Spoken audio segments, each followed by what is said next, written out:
Yeah, good afternoon. A lot of excitement in Illinois focus here today. We're waiting for the delegates to start trickling into the United Center. They're coming off a very late night last night in what was essentially a salute to President Joe Biden. Day two today, you mentioned the Illinois focus, but also it will shift to a ceremonial roll call where the party is expected to officially nominate Vice President Kamala Harris and her running mate, Governor Tim Walz. And as you know, Stephan, not long ago, it felt like convention palooza because we got to hear Patti LaBelle raise the roof here at the United Center during her rehearsal this afternoon. She got a standing ovation from the volunteers and any convention goers that were here on the floor. And Common, Chicago's own Common, was flowing during his rehearsal with plenty of Chicago references and props to Kamala Harris. You'll want to tune in for that. But the big moment tonight, obviously, as you mentioned, Marian, the Obamas' homecoming here in Chicago. Yeah, so getting into the UC today, did you notice it was a little bit easier? So much easier. A much quicker process today. Day two of the DNC looks to be running smoother than what we saw yesterday. I think they learned some things yesterday, made some adjustments. A thing or two. Yeah. Some delegates, though, had stories to tell. A rough go of it yesterday, even just trying to get inside the United Center. And as our political editor, Marianne Ahern, you know, last night they got started a little late because of that. Absolutely. It took some of the delegates almost 2 hours to get inside last night, tied to the protest issues and a slight fender bender with a bus. Tonight is going to be a party atmosphere with a ceremonial roll call, and you are also going to see some surprises with guests planned. Rehearsals underway this afternoon at the United Center with Patti LaBelle on the stage. She'll perform at night 2 of the DNC. Volunteers at the United Center leaving light-up bracelets on delegates' chairs for the ceremonial roll call later. The Illinois delegation had their breakfast this morning and certainly ready to toast Michelle and Barack Obama's prime-time speeches tonight. It's been a bit nostalgic to just think back on that remarkable ride that we all enjoyed, watching Barack Obama go from someone sitting next to us in committee to serving as the President of the United States. Congressman Danny Davis reminisces as well. Chicago has contributed much to American life, and Barack, you know, really kind of capped it. With protests last night contributing to the delays as some delegates were on coach buses for 2 hours trying to get into the DNC. Alderman Walter Burnett this morning says it could have been worse. I'm sure that the police and Secret Service are going to readjust and make sure that it don't happen again. Governor Pritzker gets a primetime speaking slot tonight, and while Mayor Johnson did not, he is crisscrossing the city each morning, appearing at various state breakfasts, a way to raise his national profile. Today, it was Wisconsin. Our democracy is stronger because of the Biden-Harris administration. Why in the world would we want to turn our country back to a time that did not want to see rooms like this exist? Also tonight, Governor Pritzker not just speaking here at the convention, big party at the Salt Shed afterwards, and they will be serving a special JB beer, a craft beer made just for the DNC. Sounds as if the mayor might need a little bit of that with some honey in it because everyone's been talking so much. But yes, the JB beer is brewed just for the Democratic National Convention. Will definitely be a part of that party.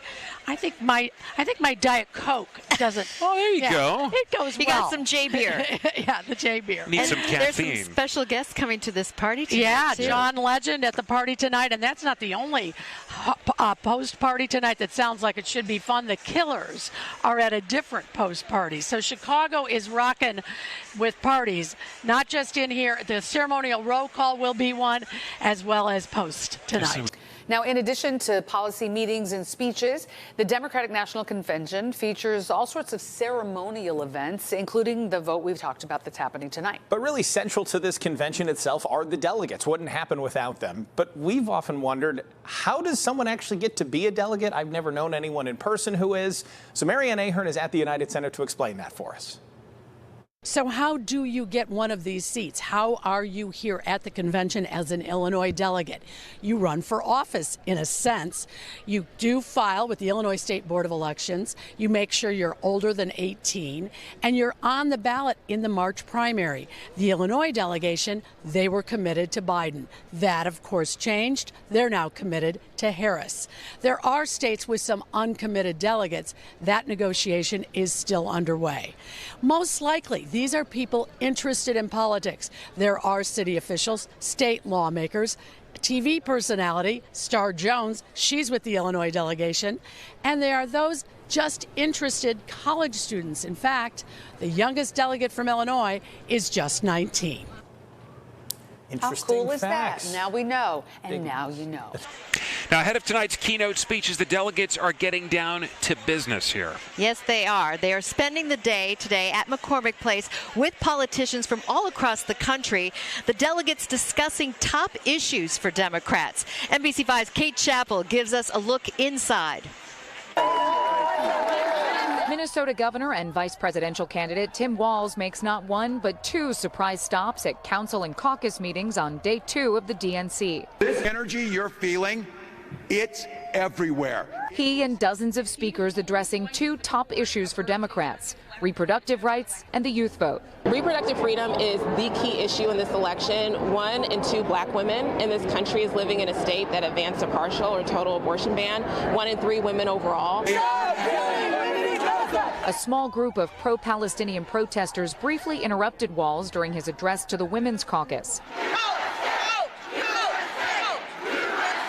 Though the interruption was minimal, the attending crowd countered with cheers of USA. You all are the future. The Women's Caucus and Youth Council are 2 of 33 meetings at McCormick Place, where delegates, politicians, and the public gather over 4 days to dive deeper into party issues. We need to make sure that we're addressing the climate crisis. We need to make sure that we're making schools and colleges affordable for students. At age 21, this is Muhammad's first DNC.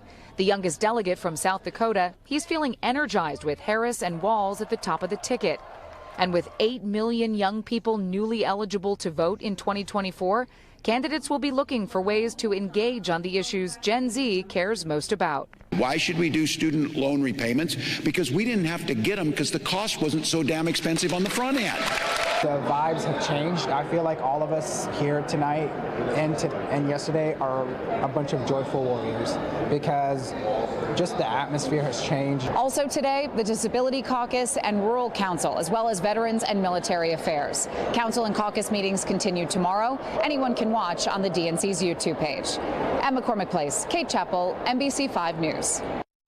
The Trump campaign had a presence in Kenosha, Wisconsin today, too, and that's where Trump's VP pick, J.D. Vance, held a rally. They've called this counter-programming to what's going on here in Chicago. The Republican running mate focusing his message today on crime and public safety. NBC5's Christian Farr was there in Kenosha.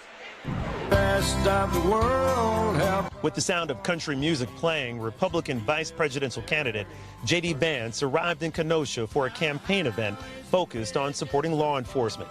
The Ohio senator told the crowd that his ticket stands behind the police and used this moment to attack his Democratic opponents. What we have in Kamala Harris is a person who has said that she wants to defund the police. Do we want to defund the police out there? Vance spoke to a relatively small crowd in front of Kenosha's courthouse. Trump-Vance supporters appreciated the vice presidential candidate focusing his speech on policies rather than personal attacks. 4 years ago, we had wonderful policies that the economy was doing good, the border was secure, everybody was basically getting along. Amongst the large law enforcement presence, which included the Secret Service and heavily armed local police, Trump-Vance supporters were also joined by those who support the other side. Eric Krauser held up a sign that simply said, "Law and order, lock him up," which he directed at President Trump. I care about the country, and he's not good for it. It's all about the rich. I'm about tax the rich, feed the poor. While Trump-Vance supporters are feeling confident about the November election, the uncle of Jacob Blake, the man who was shot by Kenosha police 4 years ago, tried to attend the campaign rally. Justin Blake wants to bring attention to police-involved shootings and its impact on the black community. Now's the time to stand up. there's never a time to sit down, but this is really the time to stand up. Blake didn't just try to deliver his message only here in Kenosha. He also is planning on heading to the DNC in Chicago because he believes both sides need to address the police-involved shooting issue. In Kenosha, Christian Farr, NBC5 News.